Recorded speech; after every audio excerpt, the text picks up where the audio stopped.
Kashi काठमाडौँका mayor Balen शाहले लिए खतरा एक्सन। प्रवक्ता पनि फेरे एमाले कांग्रेसका वडाध्यक्षलाई पदबाट भक्काभक हटाइरहेका छन्। रविको पार्टीलाई दिए प्रमुख भूमिका। यदि बालेन शाहको पक्षमा हुनुहुन्छ भने कमेन्ट बक्समा I am with Balen Shah लेखी कुन ठाउँबाट हेर्दै हुनुहुन्छ प्रतिक्रिया दिन नभुल्नुहोला। प्रमुख प्रशासकीय अधिकृतलाई हाजिर गराउने विषयमा नै उपमेयर सुनिता डङ्गोल र वडाध्यक्षहरूको विपक्षमा उभिएका काठमाडौँ महानगरपालिकाका प्रमुख बालेन्द्र शाह बालेनले कार्यपालिका अन्तर्गत 4वटा समितिका संयोजकहरूको जिम्मेवारी हेरफेर गरेका छन्।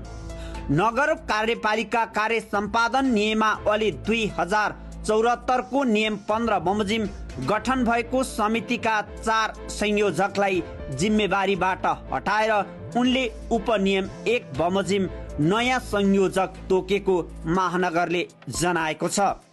यसरी परिवर्तन गरिएका समितिहरूमा सूचना प्रविधि समिति, सुशासन समिति, सम्पत्ति तथा पर्यटन समिति र विधायन समिति छन्। यी समितिमा क्रमशः वडा नम्बर 17 का अध्यक्ष नवीन मानन्द, 20 का अध्यक्ष ख्यामराज तिवारी, वडा नम्बर 8 का अध्यक्ष आसामान संगत र वडा नम्बर 23 का अध्यक्ष मोचा राजा महर्जन संयोजक थिए। अब ती समितिमा क्रमशः वडा नम्बर 5 का अध्यक्ष वीरेन्द्र प्रजापति, वडा नम्बर 30 का अध्यक्ष दलबहादुर कार्की, वडा नम्बर 24 का अध्यक्ष विनोद कुमार राज भण्डारी र वडा नम्बर 16 का अध्यक्ष रोजिना श्रेष्ठ संयोजक तोकिएका छन्।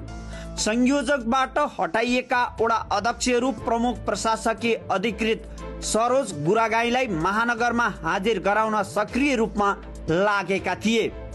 पछिल्लो समय बालेनका विभिन्न क्रियाकलापहरू प्रति खुल्ला असहमति जनाएका वडा नम्बर 17 का अध्यक्ष नवीन मानन्धरलाई सूचना प्रविधि समितिबाट हटाइएको छ। सशक्त अधिकृत गुरागाईलाई नगर प्रहरीको अवरोधका बावजुद कार्यालय प्रवेश गराउन मानन्धरले अग्रगामी भूमिका खेलेका थिए।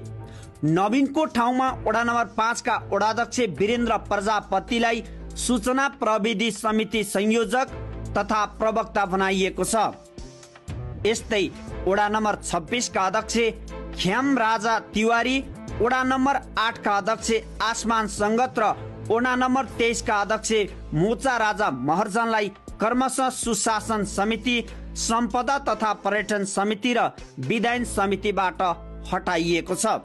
सुशासन समितिमा वडा नम्बर 30 का अध्यक्ष दलबहादुर कार्की, सम्पदा तथा पर्यटन समितिमा वडा नम्बर 24 का अध्यक्ष विनोद कुमार राज भण्डारी र विधान समितिमा वडा नम्बर 16 की अध्यक्ष रोजिना श्रेष्ठ संयोजक तोकिएकी छन्।